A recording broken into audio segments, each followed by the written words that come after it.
Welcome to the Happy Healthy Days podcast, delivering tips on proper nutrition, fitness, weight loss, and overall wellness. Your co-hosts are the nutrition program directors at the Aspen Clinic Medical Weight Loss and Wellness Company, based in South Louisiana with 9 locations and over 30 years of experience. Barbie Dupuy is the owner and vice president of the Aspen Clinic and is certified as a holistic nutritionist, primal expert, weight loss specialist, and fitness nutrition specialist, and graduated from LSU with a Bachelor of Science in Kinesiology and Dietetics minor. Nikki Martins is a certified Whole30 coach and the manager of the Aspen Clinic in Metairie, Louisiana. She graduated from Southeastern Louisiana University with a Bachelor of Science in Family and Consumer Sciences with a concentration in nutrition and a master's in health education. Barbie and Nikki are bringing their patient experience and personal passions straight to your speakers. Here's your co-hosts, Barbie and Nikki. Welcome back to the Happy Healthy Days podcast.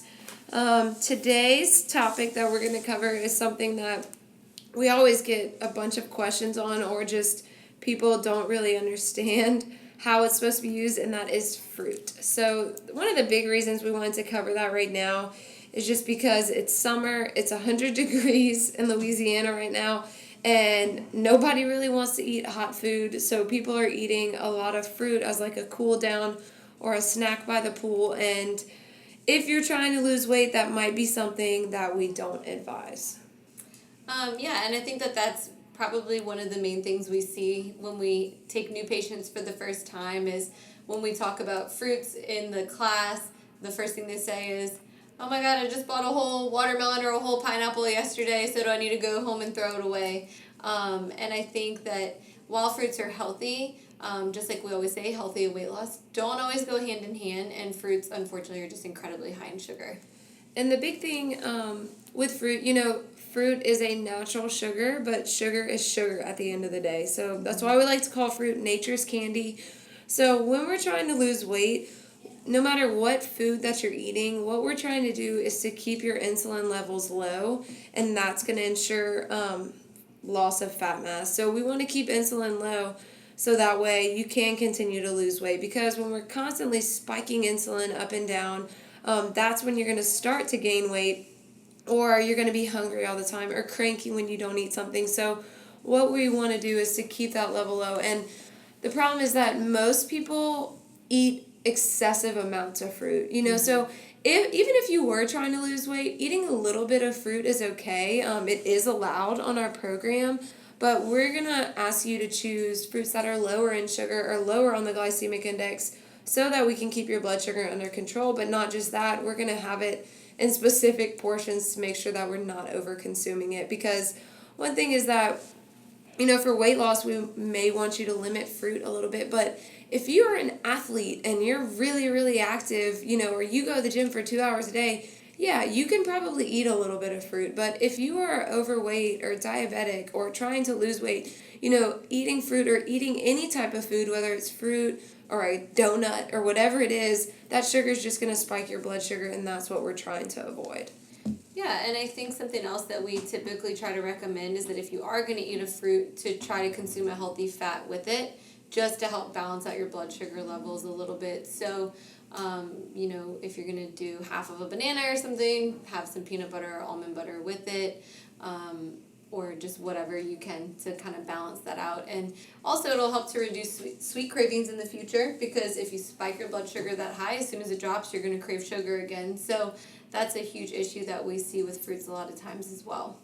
And the big thing is that the sugar in fruit, fructose, causes a higher insulin spike sometimes than regular table sugar. So you want to make sure that you're eating fruit in controlled amounts when we're trying to lose weight. So in terms of fruit, which one should we eat? Really, you could probably eat any fruit as long as you ate the right amount of it, right. I think is the bigger issue. So you could eat, say, a medium-sized banana for 20 carbs, or you could have like 5 grapes for 20 carbs, or you could have a cup and a half of blueberries. So really it's more about which one you're choosing kind of determines how much you can have. So what we usually tell patients is to stay away from the high sugar fruits, just because you're not going to be able to eat that much of them for what it's worth. So fruits like bananas, melons, like mangoes, honeydew, cantaloupe, pineapple, grapes, those are very high in sugar, so those are the ones that we want to stay away from. And one of the biggest things we hear from patients is in the summer that they're eating a lot of watermelon or cantaloupe, and the watermelon comment is usually, well, it's just water. And that just water is equivalent to about 30 carbohydrates, for a serving. So you want to make sure that you're balancing out the rest of your day if that's how much you're consuming through that watermelon. Fruits that are a little bit lower being apples, oranges, pears, berries being the lowest. I think really the lowest is lemons and limes.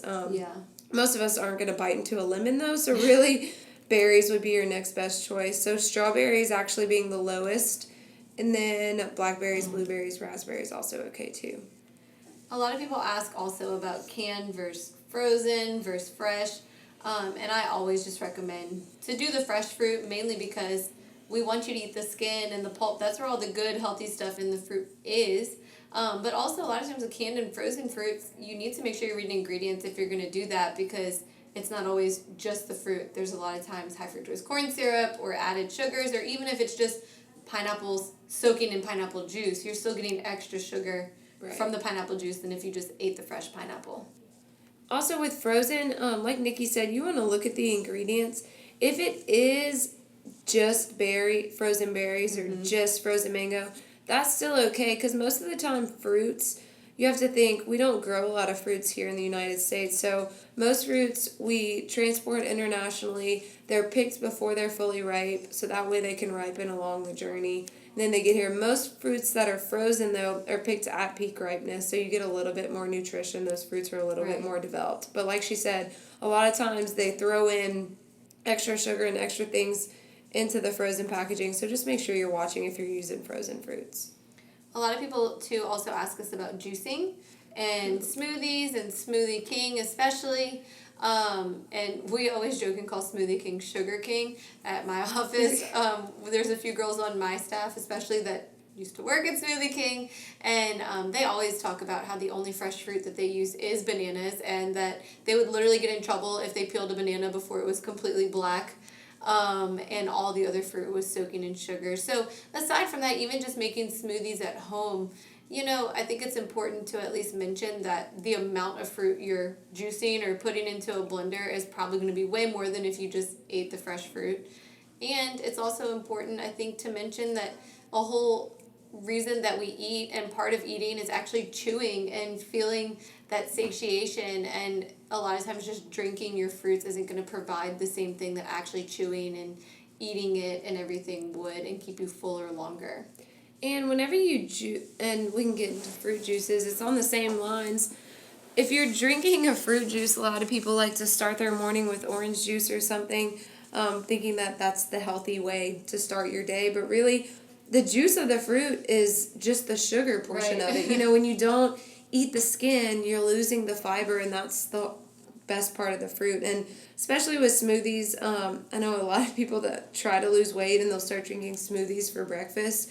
But like Nikki said, what you're putting into that smoothie, you're probably putting a whole banana, plus some strawberries, and plus some pineapple, plus some juice, plus maybe some almond milk, plus some... And if you'd have put all of that fruit down on a plate, like, you probably would have said, this is a little too much fruit for one sitting. But when we blend it and put it into a cup, we think it's a lot better. So, smoothie, I'm not trying to say, you can make a smoothie with, say, greens and stuff that may be a little bit better. But like Nikki said, for me personally, if I drink a smoothie, I'm still starving. That's not going to fill me up. So we really would rather you eat your food, not only so you get more nutrients, but so it maintains your hunger or appetite and holds you through a little bit longer. And I'm glad you brought up a green smoothie, because that's something I get questions about all the time too, is what about green juice or green whatever? And then I start asking people what they're putting in that green smoothie or their green juice, and it's typically like a bunch of fruit and spinach. Yeah, bananas, pineapples, and like a few pieces of spinach. And it's like, okay, well, that's a banana smoothie with that turned spinach. Green because you added a little bit of spinach to it. If it was solid greens, like if you had spinach and kale and celery and avocado and all of these things, and then threw in some almond milk and called it a day, that'd be great. Right. But if you're just using that to mask your fruit, then no, I wouldn't really advise that. I agree. I think that is something that people don't really realize, is that if you're doing a true green smoothie, it probably doesn't taste as good as what you're expecting it to. And, I think that that's a sacrifice you have to make if you're willing to do a smoothie over that, or over eating the fresh vegetables and stuff. It's still going to taste like vegetables. So I think the underlying thing with fruit is it's all about whatever your goal is in terms. Are you trying to lose weight? I will tell you honestly that I'd probably tell you to stay away from fruit. Yeah. Just because personally, I'm a recovering fruitaholic. I used to eat like 2 apples a day, plus berries, plus grapes, plus whatever we had in the fridge in high school, just because I ran cross country. I was super, super active, starving all the time, and I thought snacking on fruit was healthy. Turns out, like, I'm super sensitive to fruit, and if I start eating fruit, I can tell immediately that I'm starting to gain weight. So you need to know whether your body is sensitive to fructose or to the sugar in fruit before you start trying to eat it on a daily basis. So honestly, when you're trying to lose weight, I'd probably advise you to stay away from fruit at first. See how your weight loss process goes. If everything's going great, you're losing weight, then I probably wouldn't advise you adding it back in. And then if you wanted to test and add it back in and things continue to go great, then that's something you could include. Whereas if you added fruit back in and then you start to hit a plateau or not reaching your goals as you were before, then you might be a little bit sensitive to fruit like I am. So it's really about listening to your body and knowing what it can take and what it can't. And just also keeping an accurate food journal. That's something that we really promote here in our office, is to count your carbs, especially. And, if you eat a very low carb diet, I agree that fruit probably isn't the best choice. But if you aren't eating a lot of other carbs, I would rather you eat fruit than a candy bar or something like that. Yeah. So, we aren't here to tell you that fruit is unhealthy or fruit is bad, but fruit for weight loss isn't always the best option. And if you can fit it into your day, okay, but just be careful with it, because it is going to cause a huge spike in blood sugar and probably more sweet cravings later in the day. Yeah, but like Nikki said, really, fruit, she made a good point. Fruit should really be used as like a treat, or a dessert, So if you really want that piece of chocolate at night and you choose some strawberries instead, like, I'm going to A-OK that. Right. Because fruit, really, we should see as a treat. Whereas when we grow to where we're eating it for breakfast, lunch, and a snack, we become desensitized to it. You want sugar 24/7 and you don't realize how sweet something actually is. So if you would take a break from all the processed sugars, you would really notice the sweetness in strawberries or bananas or whatever fruit, because they really do have so much sugar in them. So I think the bottom line with fruit is just listening to your body. And when we're trying to lose weight, it's all about staying within those carbohydrate ranges that we give you. So we just wanted to touch on that quickly because we've been getting so many questions with the summer right now. But just remember that next time you're sitting by the pool or you're out and you're hot, maybe try grabbing a big glass of water before we grab a bunch of fruit. So if you have any questions about this, or you're confused about what fruits you can and can't eat, you can send us a message on Instagram at the Aspen Clinic, or visit our website, theaspenclinic.com.